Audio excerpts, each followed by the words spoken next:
All right, in season Nevada here. If you want to draw and harvest a better percentage of your tags, then you're going to want to watch this video. Whether you're a beginner hunter or an experienced hunter, I want to provide some information that I've learned along the way, and you don't have to agree with everything that I say in this video in order to better your odds at not only drawing tags but also hunting more often and keeping your freezer full. So with that being said, why should you listen to me? Well, over the last 17 years of putting in for the draw, I've hunted 15 times, which means I've drawn 15 tags and harvested 13 animals. So more often than not, by a very large percentage of the time, I am out there hunting, enjoying my time, and filling my freezer.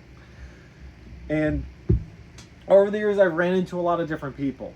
And the vast majority of people that are consistently putting animals in their freezer, whether they are hunting them or they are helping other people hunt them, are in one of two categories. Either people with a lot of money and they're paying to play, which I don't hate, I don't josh, nothing wrong with that. Some people have a bigger budget than me. The other group of people are people that are abundantly minded and they have access to information because they've built a lot of trust in the hunting community.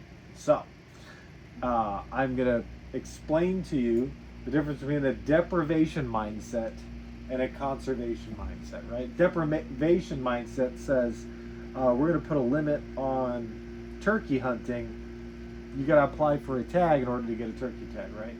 And some guy says, that's not fair. I've been hunting turkey for 20 years and always been able to get my turkey every year. And now you guys are getting in my way, right? So that's an opportunity taking behavior when you then go out there and you take a turkey even though it's against the law, right? So just an example of a deprivation mindset being used in like a real world example, right? Versus a opportunity creating or a conservation mindset says, hey, you know, that turkey is going to go out there, you know, he's going to be an opportunity for somebody else to hunt. That person's might be a new hunter, maybe it's a kid, maybe it's a youth, and that might be a new advocate for hunting. Maybe helps us at the ballot box later on. We're going to talk about these 6 areas that you can help in conservation make a big impact, right? We'll talk about that later. But have an opportunity creating mindset is going to actually help you not only fill more tags, more of your tags, your buddies' tags, help you put more meat in the freezer, right? But it's also going to help there be more tags available, because if our mule deer population goes from 50,000 down to 40,000, it's going to be less tags next year. But if it goes from 50,000 to 45,000, hey, that's better than going down to 40,000. And if it goes from 50,000 up to 55,000, well, that's even better than last year, right? So I always want to be creating opportunity. That's how we hunt more often, right? Second thing is being objective minded versus mission minded, right? You might have the objective of saying, hey, you know, I want to get the cheapest price per pound, 20 bucks worth of gas, bullets worth $1. If I get 20 pounds worth of deer meat, that's $1.05 a pound. That's cheaper than chicken, right? And wrong, because you know, you got tag costs, you got binos, you got gear and all this other stuff that you're going to buy, hopefully. If you're not going to be poaching that deer, which is going to drastically increase your cost per pound, right? So being objective focused leads to deprivation mindsets. Also, you know, hey, I want to get a big buck on the wall to impress people and be the talk of the town or whatever. And there's nothing wrong with shooting big bucks, but being mission focused, saying, hey, how can we make sure that people are giving back to wildlife equally, if not more, than they're taking, right?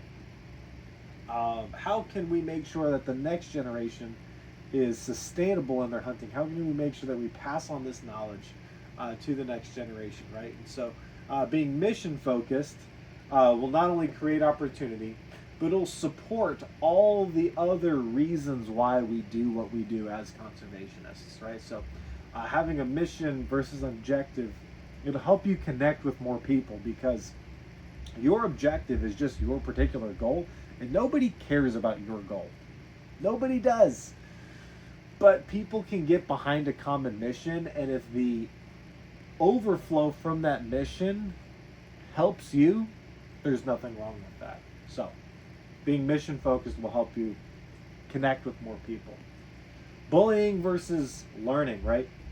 Different ways of bullying, right? So, for example, if you see somebody, they got their truck parked and they're glassing on a hill, and you look up and you see that there's a deer that they've got glassed, right? You decide to go walk out there in front of them instead of letting them get that deer. That's an example of bullying. Is it against the law? Hard to say, but that's an example of bullying. You pull up to somebody's campsite, you leave a whole bunch of litter, and you're loud and noisy and obnoxious, and they're not able to get good sleep so they can wake up in the morning and hunt the way that they want to. That's bullying, right?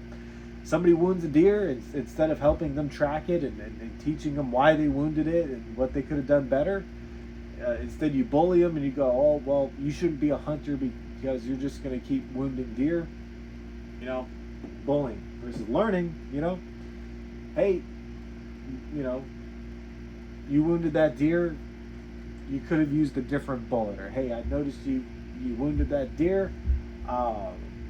This is a technique that I use at the range that helps me be more accurate, because sometimes when you're shooting at the range, you start shooting in the field, there's some transition or whatever, right? Give people space to learn, right? Because learning is how we're all going to be able to use this public resource to the best of its ability and the best of its capability, right? Learning from each other, not bullying each other. Next is justification versus innovation, right? And so we're out there, right? And you catch a fish, it's a little bit short, you justify keeping it because you're like, oh, well, everybody else is keeping small fish, and that's the biggest that they have in this river. It's like, well, no, duh, right? Like, if everybody thinks like that, everybody's going to keep short fish, right? Then there's not going to be any legal fish for people who want to follow the rules to take, right? So sometimes you just have to stop being part of the problem. But innovation says, okay, this problem exists. How can we make sure that everybody can benefit from this resource? And how do we fix the problem instead of just letting the problem be a problem, right? Then we have competition versus cooperation. I'm not saying all competition is bad, right? You're at a baseball game, you want to see your team win, right? But hunting is probably not the best competitive sport. The only person you really should be competing against in hunting is yourself. You should be a better hunter this year than you were last year. That should be really the only thing that matters, right? Maybe you up your game and you're like, you know what, my social circle, I want to make sure I'm hunting around more ethical hunters. Or, hey, I want my hunting circle to be more successful next year than we were last year, right? Like, whatever the competition is, be competitive against yourself, not against another person, right? So, example of being competitive versus cooperative. If there's a unit with a limited number of tags and you just put it by yourself, right? For example, at Mount Charleston, if you put in for the rifle tag, that's a desirable tag. Maybe you can draw it every 4 to 8 years on average, right? So maybe every 6 years, who knows, right?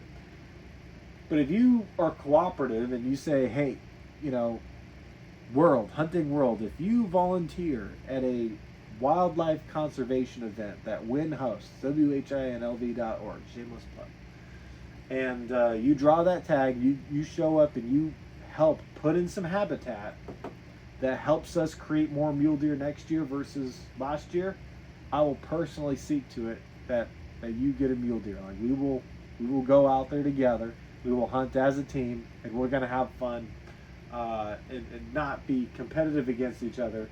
Your wins are now going to be my wins, right? You're going to have more meat in the freezer if you do that, not only with your friends, but especially with strangers, right? And like I said, healthy boundaries, right? You're not just giving out your spots for free. You said, hey, look, you got to be a contributor on this team. And how can we get people to be a contributor on the conservation team, right?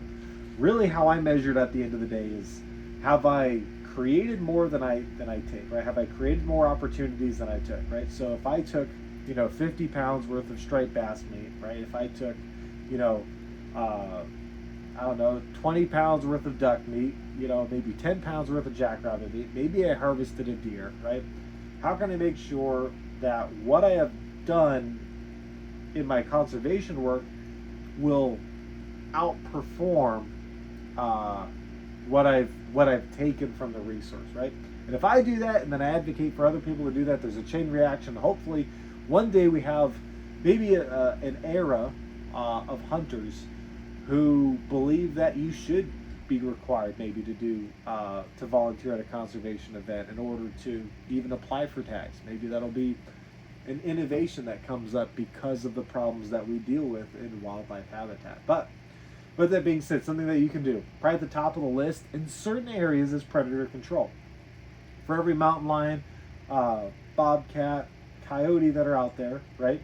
They got mouths to feed, and I'm not anti-bobcat, mountain lion, or coyote, right?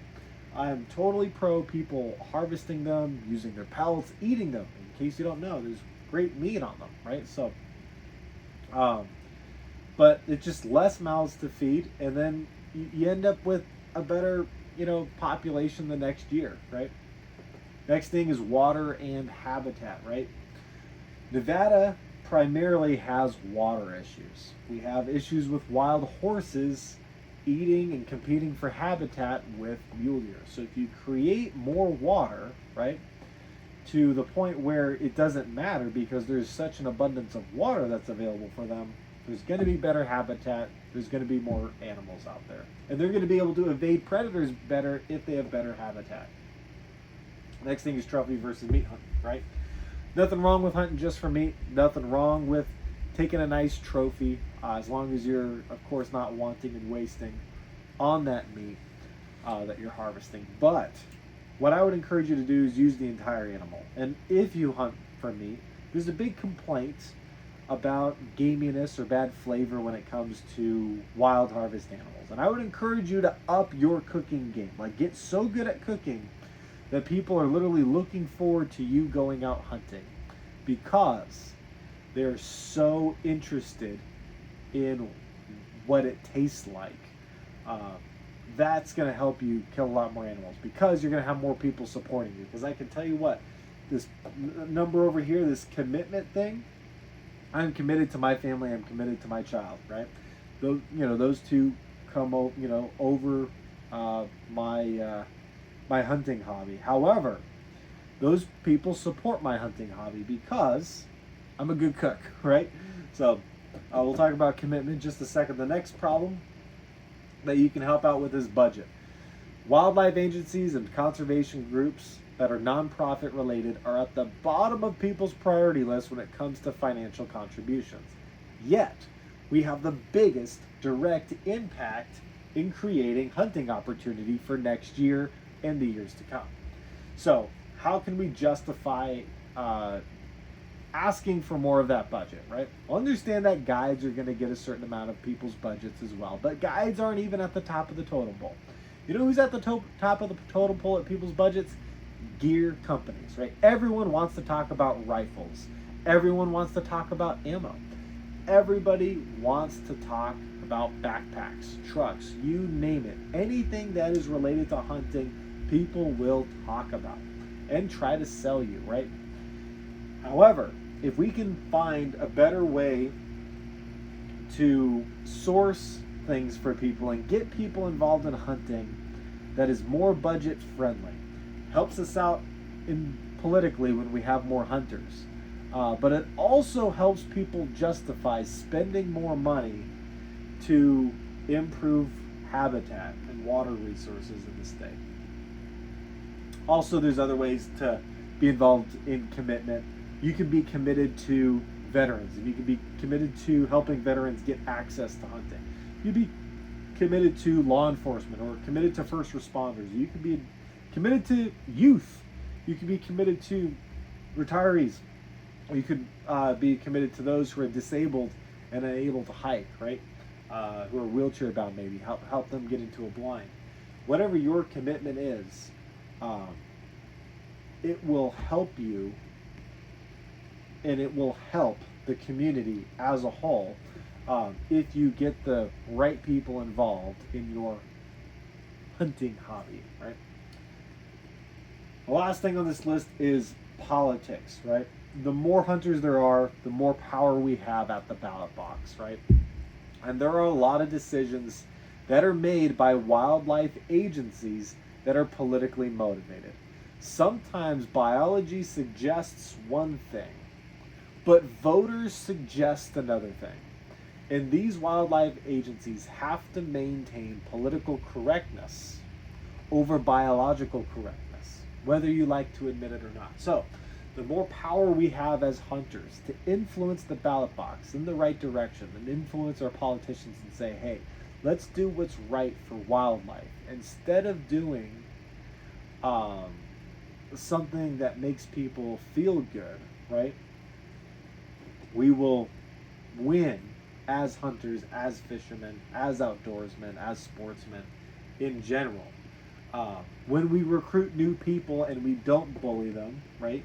And we don't turn them away, right? Instead, we welcome them into the community, possibly with some boundaries, and we say, hey, you're welcome into the community, but you're going to have to learn, right? You're going to have to be innovative. You're going to have to be cooperative. You're going to have to be part of the team, not part of the problem, right? And so being more politically powerful is something that has not been on a lot of hunters' minds. It's something I'm very excited to see in our new North American model. A lot of things that I'm seeing, but you got these big time influencers that are grabbing a lot of the money around the conversation of conservation. And I'm not going to judge those people, because those people take that money and they go out and hunt and they have a great time, which I would much rather be doing. But if they're going to get all the credit, the least that we could do is actually understand, hey, look, okay, they're getting credit for a lot of this conservation stuff. How do I get directly involved? And how you get directly involved is by researching a local group that has a local impact on your state and showing up to meetings and asking, how can I help? How can I be involved? And they will give you answers, I guarantee it. I appreciate you for watching. If you've watched all the way to the end here, well, I want to ask you a question, and your comment will show me that you watched all the way to the end. What is going to help you succeed more in this next season of your life, right? What is the bottleneck that is maybe holding you back? What is that thing that if you were to learn how to do or you were able to accomplish would not only help you but maybe help some other people? I want to see those ideas down below, because we're going to get plenty of criticism from ideas, because there's plenty of people that think on this side of the line, right? Not as many people that think on this side, right? So I'm going to get plenty of hate on this video, but I do appreciate you for watching. Please subscribe if you want to see more videos just like this, and if you want to fill more tags.